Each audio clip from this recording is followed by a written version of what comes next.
जय हिंद दोस्तों, हमारे YouTube चैनल में आप सभी का स्वागत है। मैं हूं मनीषा।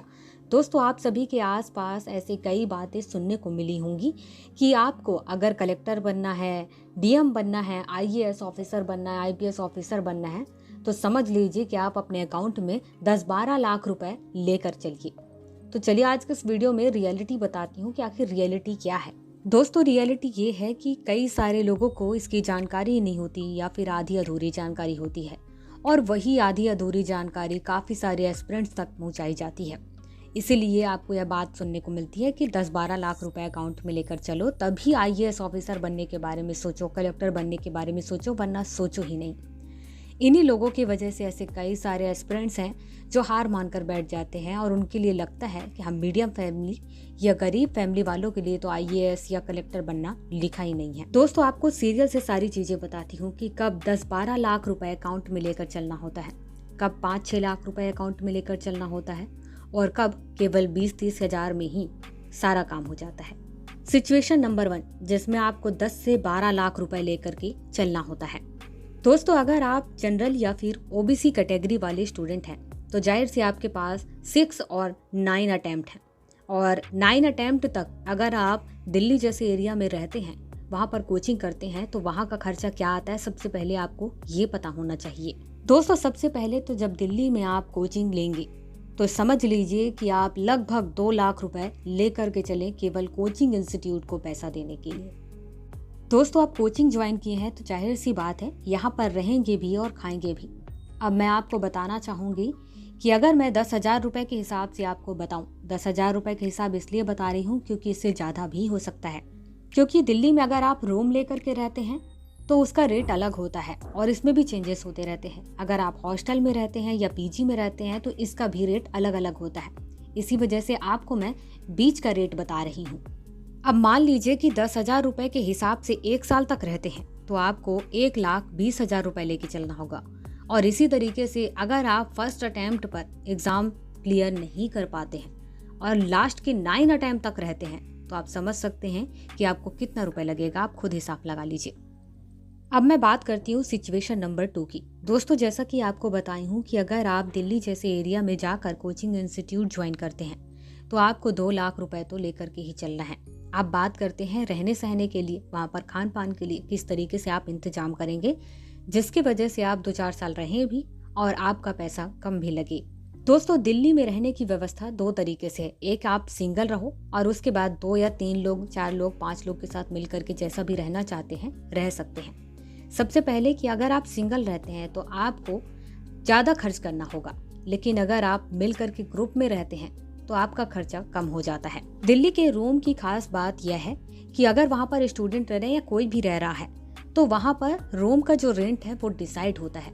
अब उसमें आप 4, 5, 10 लोग कितने लोग रहते हैं इससे कोई लेना देना नहीं होता है, बस आप कितने लोग उस रूम में रह रहे हो इसका इन्फॉर्मेशन देना होता है। इसी वजह से आपका बजट यहाँ पर बन सकता है। अगर आप एक रूम में 5 लोग मिलकर के रहते हैं तो 10,000 का रूम आपको केवल 2,000 रुपए में पड़ेगा। अब मैं बात करती हूँ यहाँ के खान पान को लेकर के। दोस्तों, जैसा कि मैं आपको बताई हूँ कि पीजी और हॉस्टल तो वैसा भी महंगा है अगर आप सिंगल लेते हैं तो। अगर आप मेस वाला भी ले लेते हैं तो और भी महंगा पड़ेगा। साथ में आपको ये भी बता दूँ कि ज़रूरी नहीं है कि मेस का खाना आपको पसंद आए और उसके साथ ही आपके पसंद का ही हो, ये भी ज़रूरी नहीं है। वो लोग अपने हिसाब से बनाते हैं और आपको उन्हीं के हिसाब से खाना खाना होता है।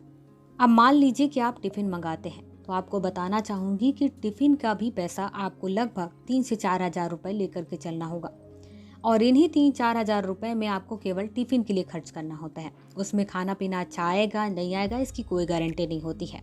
आज अच्छा आया तो कल नहीं आएगा, ऐसा होता है, और पेट भर के खाना का कोई भरोसा नहीं होता है। लेकिन अगर आप खुद से खाना पीना बनाते हैं तो आपका 3 से 4 हज़ार रुपये में खाना पीना भी हो जाएगा और आपकी अपनी ज़रूरतें भी पूरी हो जाएंगी।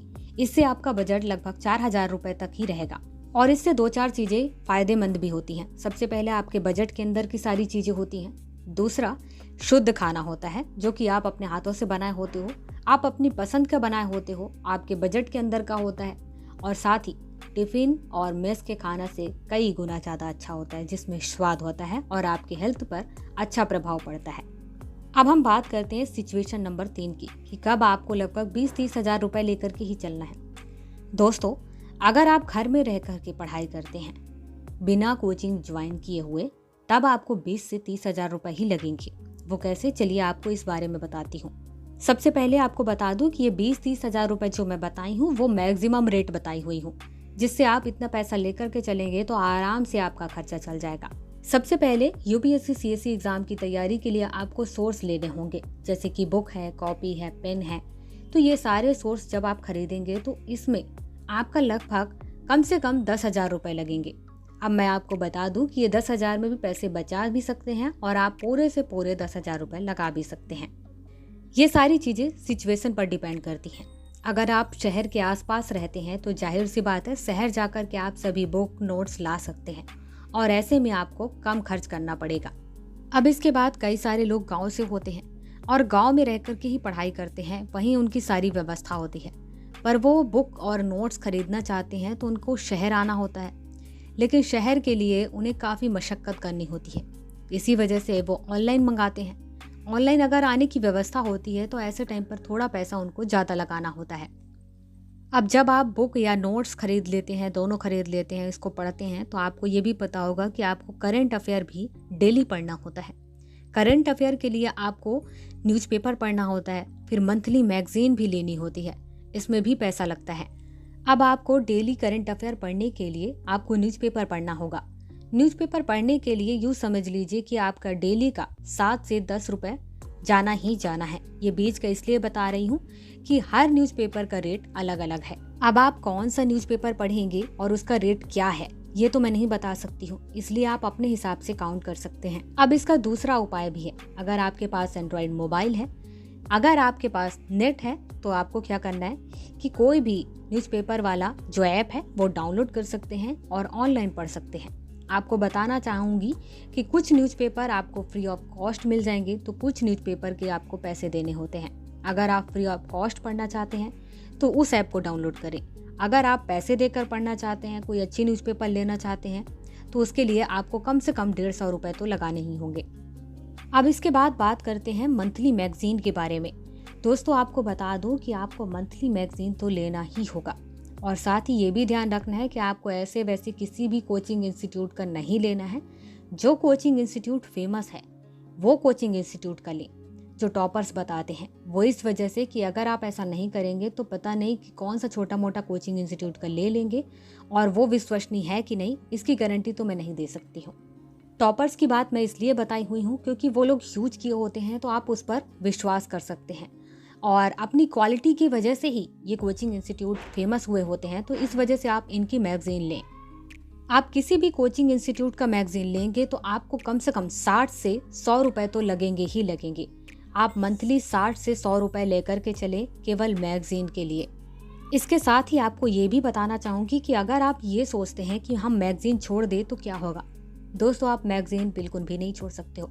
जैसा कि पॉलिटी के लिए लक्ष्मीकांत जरूरी है, वैसे ही करंट अफेयर के लिए मंथली मैगजीन की भी ज़रूरत होगी, क्योंकि आप इसे खुद से नहीं बना सकते हैं, आपके पास इतना एक्सपीरियंस नहीं होता है।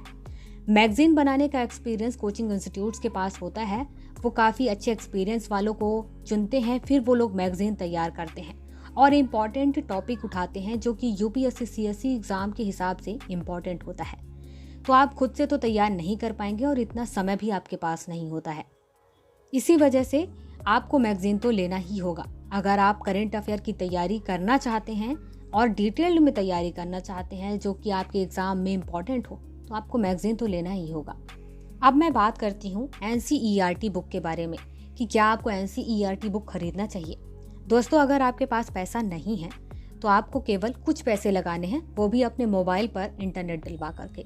अगर आप ऐसा कर लेते हैं तो आपका न्यूज़पेपर वाला काम, आपका एनसीईआरटी वाला काम आसानी से हो जाएगा, और वो भी कम से कम 150-200 रुपये में।